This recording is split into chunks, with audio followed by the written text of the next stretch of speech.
Monsieur le maire, cher Roger, venir à la Gaine rappelle forcément des souvenirs, plutôt bons. C'est là que nous fêtions nos victoires électorales et que nous buvions lorsque nous avions connu une défaite, très rarement. C'était là que nous avions des réunions qui pouvaient permettre de soulever l'espoir que dans ce département et au-delà de ce département, nous parvenions aux responsabilités. Ce qui n'était pas si évident quand on songe au parcours qui a été le nôtre, les uns et les autres. Merci Roger d'avoir refait cette salle pour recevoir Stéphane Le Foll, qui avait posé ses conditions. Il voulait, sachant le réchauffement climatique, pouvoir avoir une climatisation même au mois de novembre, et il voulait aussi que nous puissions avoir toutes les conditions pour recevoir des amis de la Sarthe, qui viennent donc de loin, et d'autres qui nous ont rejoints pour cette fête de la Rose. Merci Paul de nous avoir permis de nous réunir encore ce matin.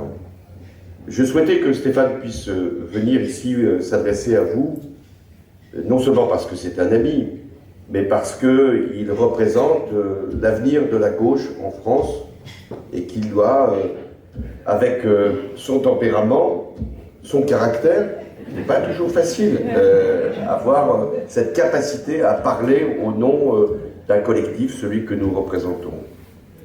Stéphane aussi a été un ministre de l'Agriculture, peut-être un des meilleurs ministres de l'Agriculture de la Ve République. Souvent, pour juger des résultats,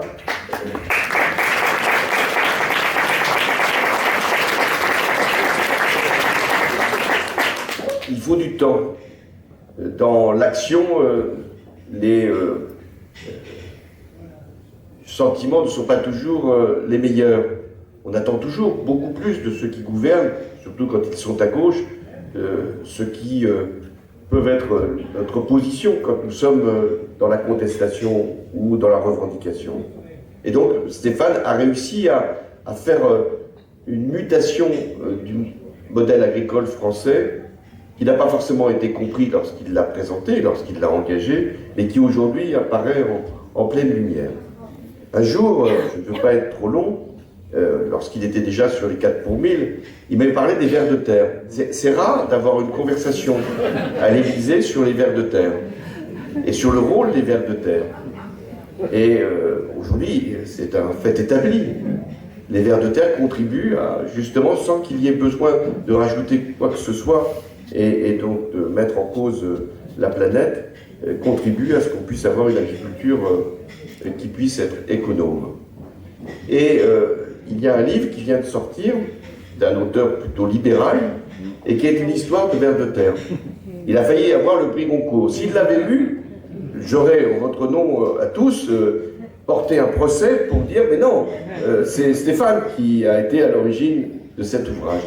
C'est un exemple parmi d'autres qui peut paraître à la fois souriant et caricatural, mais il faut reconnaître que nos modèles agricoles ont besoin d'avoir à la fois de l'innovation, mais aussi le retour à une forme de tradition des cultures.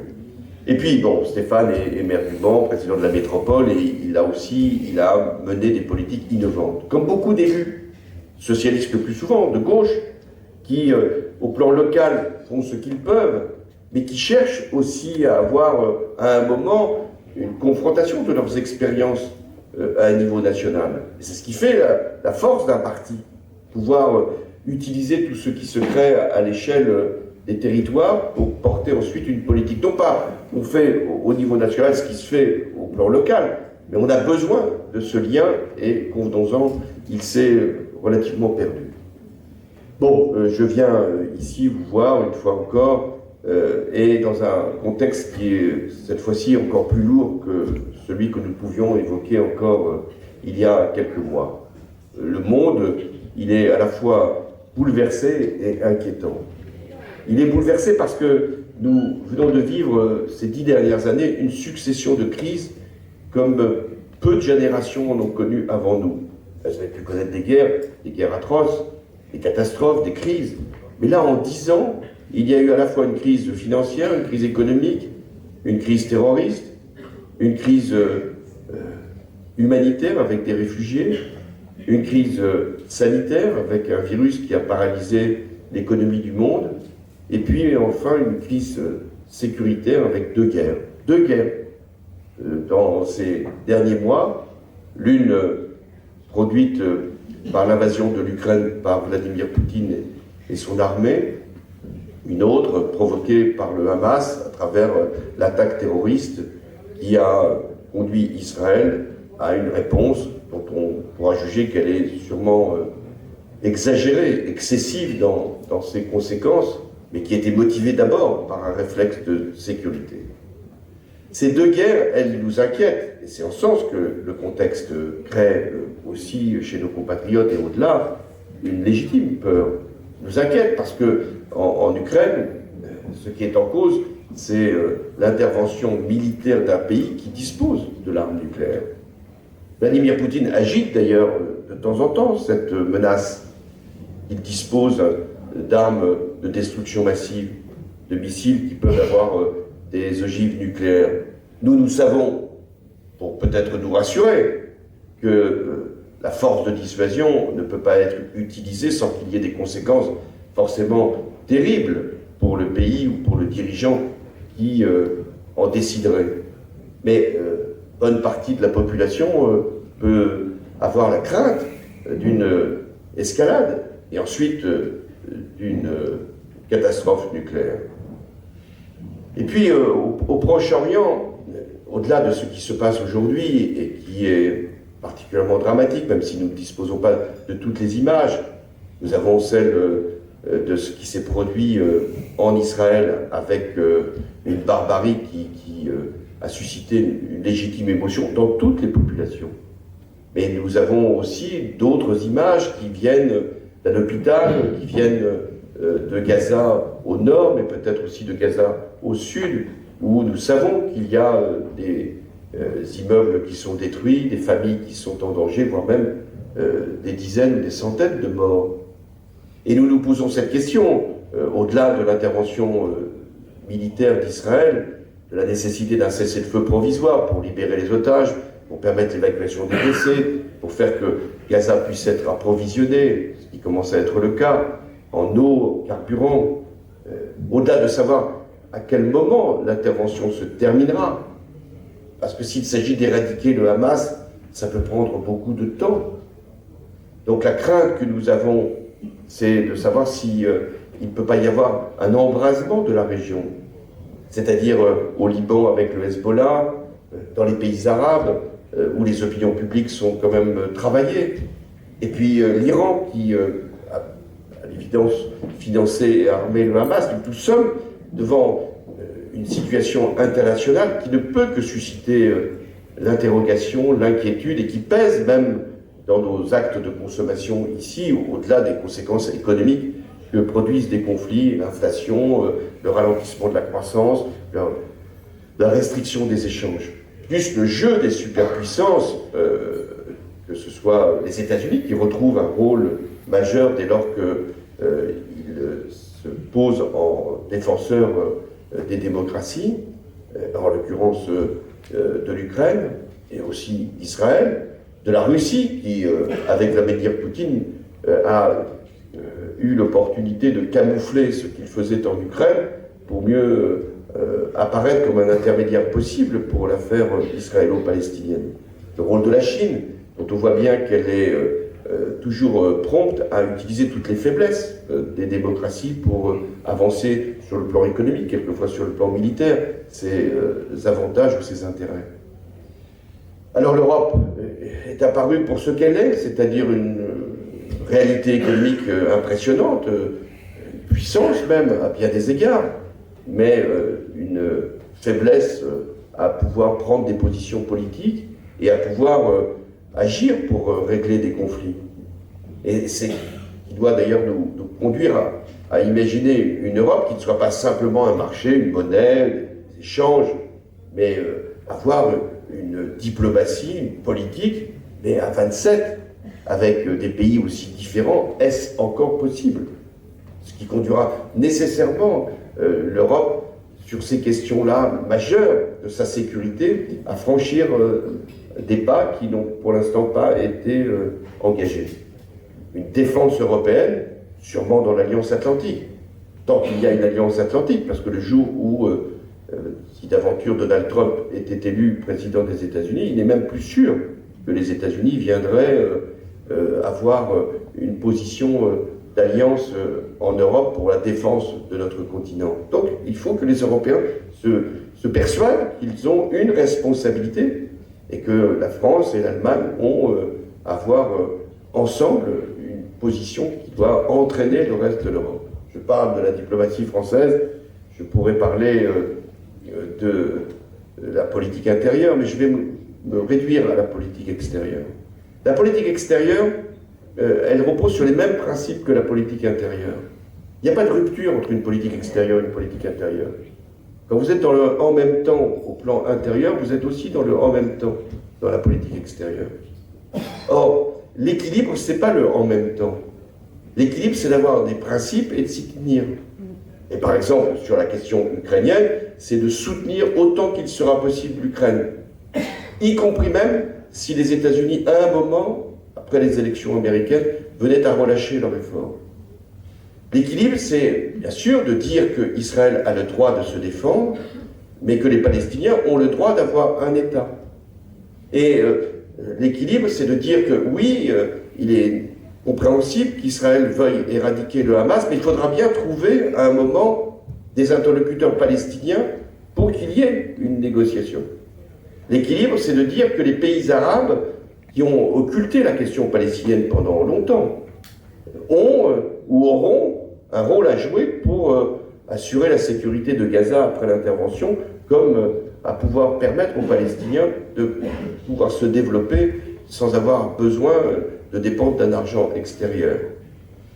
Voilà les formes que doit prendre la diplomatie française si elle veut être écoutée. Et on a besoin de la France pour avoir exercé cette responsabilité. La France, elle a, bien sûr, une puissance économique qui ne la met pas au premier plan, mais ce n'est pas simplement sur l'économie que nous sommes jugés.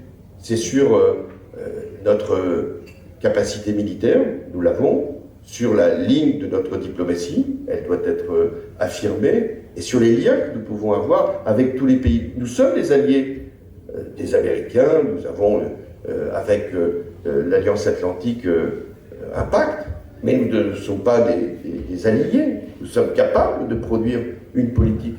Et l'histoire montre que la France est attendue. Alors j'évoquais ce climat qui pèse sur l'ensemble des démocraties. Les démocraties, elles sont à la fois menacées par l'extérieur, notamment par les puissances autoritaires, mais elles sont aussi minées de l'intérieur. Et c'est ce qui se produit en ce moment, pas simplement en France, dans tous les pays démocratiques. Quand vous songez qu'aux États-Unis a pu être élu un président qui, au terme de son mandat, a contesté contre toute raison les résultats de l'élection, a même été jusqu'à encourager un mouvement séditieux, aller jusqu'au Capitole pour prendre je ne sais qui en otage et faire inverser le résultat. Ce même président qui pourrait redevenir président avec des positions qui seraient celles de l'isolationnisme américain qu'on connaît bien, c'est-à-dire l'Amérique d'abord, l'économie américaine comme seul guide et le protectionnisme comme seule méthode. Avoir comme attitude de dire qu'en 1 heure, il aura réglé la question ukrainienne. Quand je dis 1 heure, un tweet, où il aura dit à Vladimir Poutine, prends ce que tu as. Nous, ce sont les Européens qui auront à assurer leur défense et qui se tournera vers la Chine parce que c'est là sa préoccupation principale et qui fait apparaître une division de la société américaine comme rarement on en a connu. Et que le conflit israélo-palestinien avive encore, y compris dans le camp démocrate. À partir de là, nous sommes devant une poussée des mouvements extrémistes. Pourquoi? Parce que quand il y a autant de crises, autant de risques, autant de menaces, les populations ont un réflexe. Le premier réflexe, c'est de se replier, c'est de s'enfermer. C'est de considérer que l'extérieur étant devenu tellement dangereux, sans compter les phénomènes migratoires, il faut absolument se barricader, comme s'il était possible d'avoir une protection contre tous les malheurs du monde. Parce que tout malheur du monde vient à un moment frapper notre propre bonheur. Eh bien, ce réflexe-là, il est partout. J'ai dit aux États-Unis, on le voit dans des pays qui jusqu'à présent étaient exemptés de ce qui était le risque populiste. La Suède, il y a un parti d'extrême droite dans ce qui était autrefois le bastion de la social-démocratie. En Italie, il y a une première ministre qui vient d'un mouvement néofasciste. En Allemagne, il y a 20-25% d'électeurs qui se prononcent pour un parti qui avait des ramifications il y a encore peu avec les néo-nazis. Et puis en France, nous avons une extrême droite qui, elle, ne veut pas simplement compter, mais veut accéder aux responsabilités. C'est dire l'enjeu qui est devant nous. Nous ne sommes pas simplement en train de nous préoccuper de ce que va devenir un parti. Nous sommes là pour nous préoccuper de ce que doit devenir la France, ou ce qu'elle peut risquer d'être demain. Alors la responsabilité, elle est sans doute partagée, mais ce que je constate aujourd'hui, c'est qu'il y a une telle faiblesse de la vie politique, un tel vide politique, qu'il est plus commode en France qu'ailleurs encore pour l'extrême droite de parvenir au pouvoir. C'est pas simplement le réflexe républicain, il existe le réflexe républicain, il a été appelé 2 fois, 3 fois même dans notre histoire, il reviendra. Mais c'est qu'il n'y a plus d'espérance, il n'y a plus de représentation politique digne de ce nom. Si je veux résumer, l'extrême droite se cache, elle ne dit plus rien, c'est la seule méthode pour elle. Parler serait un risque, donc elle se tait. Elle se tait parce qu'elle sait que le mouvement va de son côté pour essayer d'enrayer ce phénomène que nous connaissons d'effroi, de peur par rapport à l'extérieur, et avec la migration qui est la seule, finalement, expression de l'extrême droite française. Mais il se trouve que la droite parle comme l'extrême droite. Elle ne veut pas s'allier avec l'extrême droite, mais son électorat, en réalité, est maintenant absorbé par l'extrême droite. Parce que le discours qui est porté par la droite, c'est celui qui était hier celui de l'extrême droite. On le voit sur le référendum sur l'immigration, on le voit sur le texte qui a été adopté au Sénat, par la majorité sénatoriale, qui est finalement la reprise du programme du Rassemblement national d'il y a quelques années. Alors à partir de là, nulle surprise que l'extrême droite ait absorbé, digéré même l'électorat de droite. Ensuite, nous avons un pouvoir qui parle comme la droite et qui agit comme la droite. Et à partir de là, qui connaît les mêmes difficultés que la droite avait quand elle était aux responsabilités du pays, c'est-à-dire le creusement des inégalités, la désespérance d'un certain nombre de territoires, le déclassement de population, et puis les crises qui frappent les services publics essentiels, alors même que les moyens existent, l'hôpital et l'école. Et puis enfin, il y a une gauche, enfin, ce qu'il en reste. Non pas que l'électorat, lui, ait disparu, il est là. Il ne sait pas exactement où aller, il ne sait même pas s'il aura, peut-être demain, l'occasion de pouvoir exprimer un vote qui ne serait pas simplement un vote d'adhésion, mais un vote d'action, avec un pôle de la radicalité qui a fini par bouleverser l'ensemble de la gauche. Et qui fait qu'aujourd'hui, les partis tels qu'ils étaient, qui ont façonné la gauche française, Parti socialiste, Parti communiste, les radicaux, les écologistes, eh bien aujourd'hui ils sont taraudés par l'affaire de LFI. Parce que LFI, dont on ne sait pas exactement quel est le fonctionnement démocratique. Alors, je suis très surpris, parce qu'eux aussi maintenant ont des frondeurs. Bienvenue, les frondeurs de LFI. Et on sait où ça conduit. Quand il y a un frondeur, généralement, il y a un déclin et une défaite à la fin. Mais les mêmes frondeurs, je parle de ceux de LFI, ils viennent de découvrir qu'il n'y avait pas d'organisation démocratique, qu'il n'y avait pas de règles, qu'il n'y avait pas de congrès, qu'il n'y avait pas d'instance. Ils ne sont pas contents, mais ils ne sortent pas. On reste là où on est parce qu'on a peur que le chef de LFI, là, dont l'ombre plane, puisse à un moment les sanctionner durement. Il s'accroche. Il s'accroche à quoi? Il s'accroche au fait que c'est quand même Jean-Luc Mélenchon, pour ne pas le citer, qui les a fait élire, et qui les tient d'une certaine façon. Et qui tient pas simplement d'ailleurs ceux de LFI, qui tient aussi le reste de la gauche, parce que la NUPES c'était ça. C'est-à-dire, on vous assure, pas grand-chose, hein, quelques sièges, une union qui vous oblige. Alors si c'était pour accéder aux responsabilités demain du pays, sur une ligne qui est à la fois audacieuse et crédible, pourquoi pas? Il n'y a pas de raison. La vie politique, elle est faite de changements, de mutations, de mobilité, c'est pas toujours les mêmes qui doivent diriger. Mais il se trouve que cette ligne-là, elle empêche précisément la gauche d'arriver aux responsabilités. Vous vous souvenez peut-être, mais dans la campagne de 2022, c'était Jean-Luc Mélenchon Premier ministre. Vous imaginez aujourd'hui Jean-Luc Mélenchon Premier ministre face à la question du Hamas, de la Palestine, d'Israël, de l'Ukraine, où il y a encore peu, il pensait que c'était Poutine qui était victime d'un complot atlantique, ou atlantiste en l'occurrence.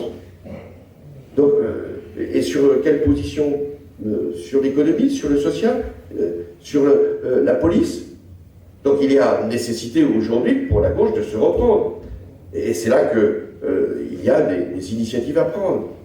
Jamais les partis n'ont été aussi faibles dans notre pays. Jamais il y a eu aussi peu d'adhérents. Si je faisais la somme de tous les adhérents de tous les partis politiques français, on est à peine 500 000. 500 000, c'était autrefois, il y a bien longtemps, les effectifs du Parti communiste français ou les effectifs de la droite française. Le Parti socialiste, au belles heures, avait 200 000 adhérents. Donc on se rend compte de ce qu'est la faiblesse. Le seul parti qui est à peu près encore structuré, c'est lequel? Le Rassemblement national, qui fait encore, heureusement le Parti socialiste ici montre qu'il en est capable, qui fait encore des banquets, des réunions entre soi. Parce que si la presse rentrait, elle pourrait être effrayée des propos qui sont tenus. Mais voilà, il faut recréer des partis politiques. Ils existent, il faut les réinsuffler, les réanimer et leur redonner une perspective. Alors il se trouve, et j'en termine, les élections européennes arrivent. Pour les élections européennes, le Parti communiste, les écologistes, et même le Parti socialiste, il a décidé de faire une liste. C'était d'ailleurs la logique, chacun a des positions, et notamment sur les questions européennes qui ont été souvent différentes entre les différents partis de gauche. Donc le Parti socialiste a décidé de faire une liste. Mais il ne faut pas que ce soit une liste simplement pour témoigner. Il faut que ce soit une liste pour changer la gauche et pour donner un espoir au pays. Et c'est là qu'il faut changer sans doute la manière avec laquelle cette campagne va s'ouvrir. D'abord, il faut que cette liste socialiste soit largement ouverte à toutes les sensibilités de la gauche républicaine, socialiste, bien sûr, on ne va pas aller chercher chez nos partenaires. Mais voilà, la liste qui doit montrer qu'il y a peut-être une nouvelle formation politique à partir du Parti socialiste qui peut émerger. Deuxièmement, cette liste, elle doit défendre une conception de l'Europe. J'ai dit les défis que l'Europe va avoir à relever, la défense, le climat, l'industrie, comment on fait pour assurer la transition, la mutation, comment on fait pour résister au protectionnisme peut-être américain, comment on fait pour résister à la concurrence chinoise. Voilà, ça va être le grand enjeu. Et il faut qu'il y ait des socialistes, des sociodémocrates, la gauche qui puisse, au Parlement européen, peser sur les choix. Sans compter la migration. Parce que la vraie question pour répondre à ce qui est une préoccupation de nos concitoyens, c'est de savoir comment on maîtrise les mouvements de la population. Et si on ne le fait pas au niveau européen, ça sera très difficile de le faire au niveau national, puisque nous sommes dans cet ensemble. Donc c'est là que les règles vont être précisées, avec bien sûr la dignité nécessaire, pour que nous puissions traiter les demandeurs d'asile comme il convient, raccompagner ceux qui n'ont pas vocation à être sur notre territoire, et puis lutter autant qu'il est possible contre les trafics, parce qu'il y en a beaucoup, et qui utilisent, hélas, le désarroi de ces populations pour faire du profit.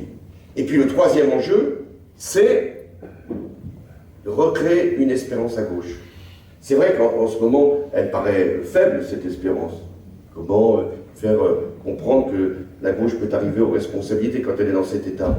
Mais l'expérience prouve, la mienne en tout cas, qu'en quelques mois, on peut faire surgir des forces.